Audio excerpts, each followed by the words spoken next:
এই বালুর ভিতরে আমি একটা ঘর বানিয়ে নিই। আরে আমি তো ঘর বানাতেই পারছি না, যাই মামাকে ডাকে আনি।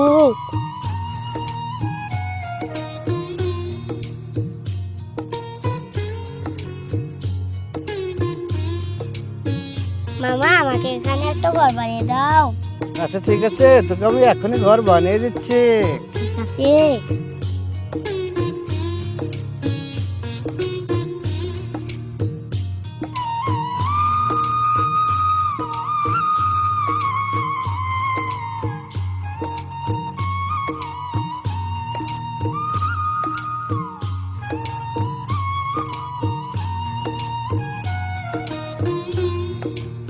আরে বল্টু, এই তো আমাদের ঘর বানানো হয়ে গেছে। চল এবার আমরা ঘরের মধ্যে বসে থাকি। ঠিক আছে।